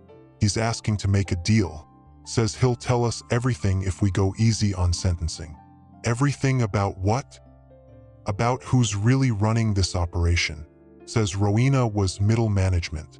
Says the person at the top is someone none of us would suspect. Silas's blood runs cold. "Take me to him." They walk to where the scarred man sits handcuffed to a gurney. His face is swelling, nose clearly broken, but his eyes are sharp, alert, calculating. "Mr. Hawthorne." He tries to smile through bloody teeth. "Guess you're tougher than you look. Talk. First, my deal. I give you the name, I walk on the attempted murder charges. Just assault, maybe weapons possession. You tried to kill me, multiple times. You beat an 8-year-old girl. And you want answers more than revenge. I can see it in your eyes. So do we have a deal?" Silas looks at Detective Mitchell. She shrugs, expression neutral. "Your call." Every fiber of his being wants to say no. Wants to watch this man rot in prison for decades. But Marena's still in danger. They're all still in danger. Until they know who's behind this, until they cut off the head of the snake, nobody's safe. Deal. But if you're lying, I'll make sure you never see daylight again. The scarred man nods slowly. Fair enough. The person coordinating everything, the one who paid Rowena, who hired Blackwood, who ordered the hit on Marena Vale. He pauses for effect. It's Senator Gerald Frost. The name hits like a sledgehammer. Senator Frost. Powerful. Connected. On 3 oversight committees. Friend to presidents. Donor to Marena's foundation. The man who gave the eulogy at her funeral. But why would Senator Frost want Marena dead? And what secrets is he desperate to protect? Subscribe now and turn on notifications because the final chapter reveals the truth that changes everything. Share your theories in the comments about Senator Frost's motive and help us spread the story to others who need to hear it. Senator Gerald Frost's estate sits on 40 acres of manicured perfection 20 miles outside the city. Stone walls, iron gates, security cameras every 50 feet. The kind of fortress rich people build to keep reality out. Silas stands at those gates at 3 in the morning with Detective Mitchell, Marcus, and 6 federal agents. Nobody's sleeping tonight. Mitchell speaks into the intercom. "Senator Frost, this is Detective Mitchell with Oak Ridge PD. We have a warrant for your arrest." "Open the gates." Silence. Then a voice, smooth even through crackling speakers. "Detective, this is highly irregular. Perhaps you'd like to call my attorney and arrange a more civilized time. Open the gates or we're coming through them." More silence. The gates swing open with hydraulic smoothness. They drive up the winding driveway toward a house that looks like a museum. All white columns and architectural statements about money. Frost waits on the front steps in a burgundy robe over silk pajamas. Silver hair perfectly styled even at this hour. He could be posing for a magazine cover about sophisticated living. "This is quite the production," he says as they approach. "Federal agents, armed police. Am I being invaded?" Mitchell holds up the warrant. "Senator Gerald Frost, you're under arrest for conspiracy to commit murder, fraud, embezzlement, and racketeering." Frost reads the warrant slowly. His expression never changes. When he finishes, he hands it back. "These allegations are absurd. I've dedicated my life to public service." "You dedicated your life to stealing." Silas steps forward. "From the foundation, from charities, from people who trusted you." "Ah, Mr. Hawthorne, I wondered when you'd appear." Frost smiles. "You really should let the professionals handle this. Amateurs tend to misunderstand nuance." "Where's the nuance in drugging Marena and trying to bury her alive?" "I have no idea what you're talking about. Marena Vale, your goddaughter, she testified this evening, gave us everything, every transaction, every order you gave, every person you paid to keep quiet." That hits, just barely, a flicker across Frost's perfect composure. "Rowena is delusional. Grief does strange things. She's singing like a canary to save herself." Mitchell signals to the agents. "Cuff him." As they reach for Frost, the front door opens. A woman emerges. 50s, elegant, wearing a nightgown and fury. Mrs. Frost, the senator's wife of 30 years. "Gerald? What's happening?" "Nothing, darling. A misunderstanding. Go back inside." But she sees the handcuffs, the weapons, her husband's mask slipping. "You said you weren't involved. You promised me you handled it." Frost's eyes go cold. "Christine, inside. Now." "No." Her voice breaks. "I stood by you, through the scandals, the affairs, the rumors. I believed you when you said Marena was making things up, that she was trying to ruin you because you rejected her proposals. She was stealing." Frost snaps. "From the foundation. From me. I built that organization with my reputation, my connections, and she was going to destroy it with her self-righteous crusade." "So you tried to kill her?" Christine's hands shake. "My God, Gerald, what have you become?" "I became what I needed to be to survive in this world." Frost rounds on the agents. "You think she was innocent?" Marena Vale was investigating everyone, not just me. Half the donors to that foundation were routing money through questionable channels. She was going to expose senators, CEOs, judges. She was going to collapse the entire network we'd built. "The network of corruption," Marcus says quietly. "The network that let rich people steal from charities while claiming tax benefits. The network that funded campaigns, that built hospitals, that made things happen." Frost's composure shatters completely. "You don't understand how power works, how the real world operates. Sometimes good things require gray areas. Murder isn't a gray area." Silas's voice is ice. "You ordered Rowena to drug Marena. You hired Blackwood Solutions to finish her in the hospital. You arranged the warehouse ambush, all to protect your embezzlement scheme. To protect my legacy." Frost lunges forward, but the agents catch him. "I've done more good in this world than that girl ever could. I've passed legislation that helped millions. Her death would have been a small price for the greater good I provide." Christine backs away from her husband like he's radioactive. "I want a divorce. Tomorrow. I want nothing to do with you." She disappears inside. The door slams with finality. Frost stops struggling. His shoulders slump. Age shows through the expensive grooming and careful maintenance. He suddenly looks 70 instead of 50. "I suppose this is the part where I ask for my lawyer," he says quietly. "Smart choice." Mitchell nods to the agents. They lead Frost toward the cars. As they pass Silas, Frost pauses. "You think you've won. You think justice is served. But there are a dozen more like me. 100. The system I was part of doesn't end just because I'm going to prison. Then we'll expose them too, one by one, until there's nobody left to hide. Frost laughs bitterly. Idealism. How refreshing. How doomed. He looks at Marcus. You used to work private security before Hawthorne hired you, didn't you? You know how this world really works. Tell him. Tell him he's fighting a war he can't win. Marcus meets his eyes. Maybe, but some wars are worth fighting anyway. They load Frost into the car. Mitchell follows in her unmarked sedan. The federal agents secure the estate for evidence collection. Silas stands in the driveway watching taillights disappear. He should feel victory, satisfaction, relief, but Frost's words echo. A dozen more like me. 100. Marcus joins him. You okay, boss? Marena almost died because she tried to expose corruption. She did the right thing and it nearly killed her. What does that say about the world? That the world needs more people like her. Like you. Like that little girl who stopped a funeral because she knew something was wrong. Marcus claps his shoulder. Come on. Sun's coming up. Hospital's probably awake by now. Marena would want to see you. They drive back to the city in silence.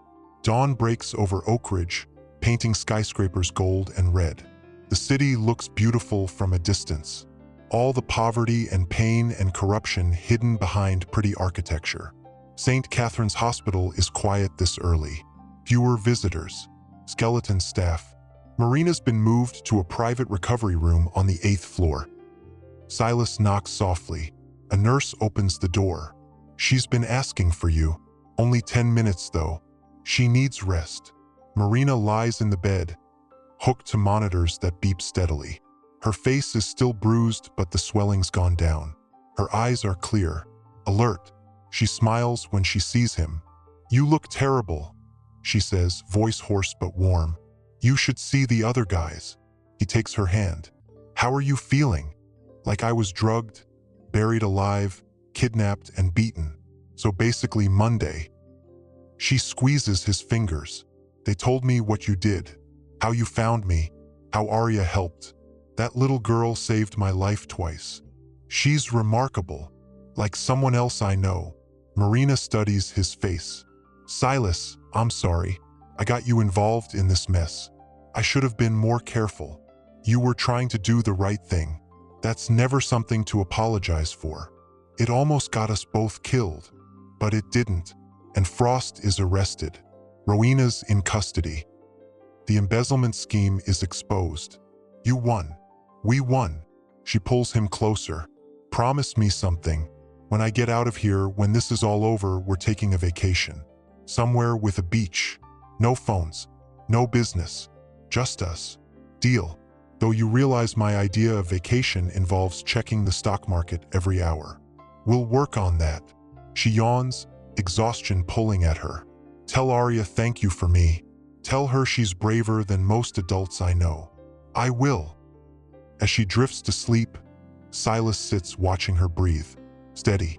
Alive. Safe. His phone buzzes. A text from LaShonda. At the Southside apartment with Aria. Police finished processing the scene. We can start cleaning up. He types back. I'll bring breakfast. And help. He leaves the hospital as sun fully breaks over the city. For the first time in days, his chest doesn't feel tight. His ribs still hurt. His hands are bandaged. His lips split. But he's alive. They're all alive. At Southside Apartments, he finds LaShonda and Aria already working, sweeping up broken glass, sorting through ruined belongings, trying to salvage what they can from the wreckage. Aria sees him first. She drops her broom and runs over. Is Miss Marena okay? She's going to be fine. She said to tell you thank you. Said you're braver than most adults. Aria beams. I'm gonna visit her when she gets better. Bring her flowers. She'd like that. They work together through the morning. Cleaning, repairing, slowly putting the apartment back together. It won't ever be the same. Some things are too broken, but they make it livable again. Around noon, Marcus arrives with a crew. professional cleaners, movers, workers carrying furniture. "What's this?" Lashonda asks suspiciously. "Figured you could use some help," Marcus says. "New couch, table, bed, on the house." "I don't accept charity." "It's not charity, it's restitution. Your home got destroyed because of our investigation. Consider it an apology." Lashonda looks at Silas. He shrugs. "I didn't order this. That's all Marcus." She softens slightly. "Well, thank you, but we're not moving to some fancy penthouse. This is our home. Spray paint and all. Wouldn't dream of suggesting otherwise." They spend the afternoon setting up new furniture. The apartment transforms. Not fancy, not expensive, but clean, safe, functional. As evening falls, Silas sits on the new couch beside Aria. She's reading a book she salvaged from the debris. Advanced reading level for her age. "You're smart," he observes. "Mama says education's the only way out." She doesn't look up from the book. "Says I gotta work twice as hard, 'cause of where we live." Your mom's right, but you know what else?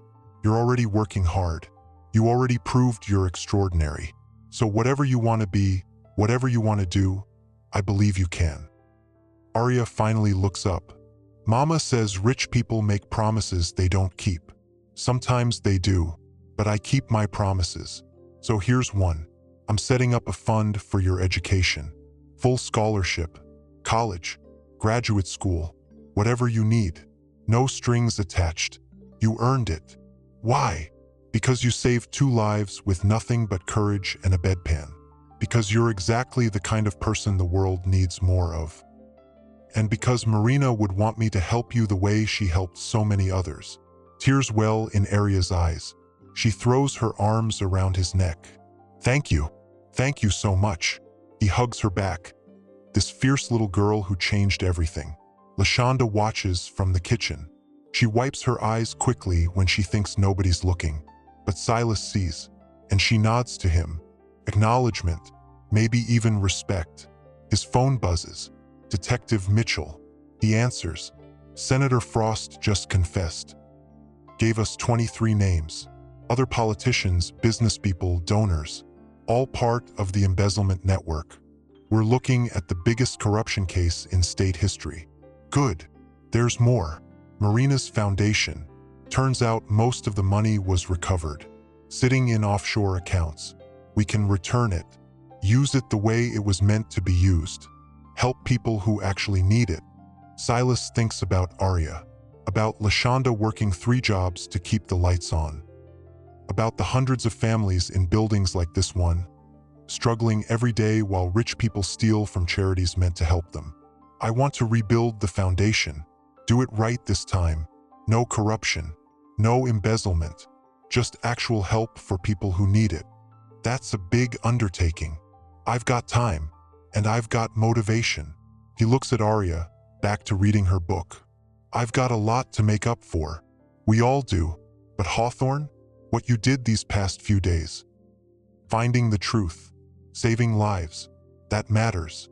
Don't forget that." "I won't." He hangs up and joins Lashonda in the kitchen. She's making dinner. Something simple. Rice and beans and chicken. The smell fills the small apartment with warmth. "You staying for dinner?" she asks without looking up. "If you'll have me. Table seats 4 now. Might as well use the extra chairs." They eat together as the sun sets over the south side. Street lights flicker on outside, casting shadows across cracked pavement. Somewhere a siren wails. Somewhere a car backfires. The sounds of struggle and survival continuing. But inside Unit 712, there's laughter. There's hope. There's a family expanded by circumstance and crisis into something new. Aria tells stories about school. Lashonda shares plans for picking up extra shifts now that the danger's passed. Marcus calls with updates on the investigation. Marena texts that she's watching TV and bored and wants visitors tomorrow. Life continues. Not perfect, not easy, but continuing. Later, as Silas prepares to leave, Aria walks him to the door. "Will you come back?" she asks quietly. As often as you'll let me. Promise. Promise. She hugs him again. You're a good person, Mr. Hawthorne, even if you are rich. He laughs for the first time in days. Really laughs. I'll try to remember that. Driving back across the city, crossing from struggle to wealth, Silas thinks about everything that's changed. About Marena almost dying and finding her way back. About Aria and her impossible bravery. About Lashanda's strength. About corruption exposed and justice served. But mostly he thinks about the work still ahead. The foundation to rebuild. The families to help. The little girls like Aria who deserve better than what the world gives them. His phone buzzes with a text from an unknown number. He almost ignores it, but something makes him check. Just 4 words. This isn't over yet. No signature, no explanation, just threat hanging in digital silence. Silas deletes the message and keeps driving. Because maybe it isn't over. Maybe there will always be another corrupt politician, another scheme, another fight for justice. But tonight, in this moment, they won. Marena's alive. Aria's safe. Truth prevailed over power. And sometimes, in a world that often feels hopeless, that has to be enough. He parks in his building's garage, takes the elevator to the penthouse. The broken windows are already being replaced. The smoke damage cleaned. Life returning to normal. But normal feels different now. Smaller, less important than it did before. He stands at the window looking out at the city, at the lights spreading in all directions. Each one a person, a story, a struggle. And somewhere out there, in the darkness between skyscrapers and tenements, someone's planning the next corruption, the next theft, the next attempt to profit off people's pain. But Silas isn't afraid anymore, because he knows what one brave little girl and a recording that doesn't even exist anymore can accomplish. He knows that truth, however inconvenient, however dangerous, will always matter more than power. And he knows that sometimes the most unlikely heroes emerge from the most unexpected places. His phone rings. Marena. Can't sleep? He answers, thinking about what comes next, about rebuilding, about all the work ahead. We'll figure it out. Together. Together sounds good. They talk until dawn breaks again over Oak Ridge. Planning, dreaming, imagining a foundation that actually helps instead of steals. A system that protects instead of exploits. A world where 8-year-old girls don't have to be heroes because adults are finally doing their jobs. It's ambitious, maybe impossible. But then again, stopping a funeral was impossible too. And that worked out fine. If this story inspired you or made you think differently about courage, justice, or standing up for what's right, please subscribe to our channel and turn on notifications. We bring you stories like this regularly that explore the complicated truth about power, corruption, and ordinary people doing extraordinary things. Share your thoughts in the comments about what this story meant to you, and share it with others who need to hear that one person really can make a difference. Thank you for being part of this community where we inspire each other to be brave when the world needs us most.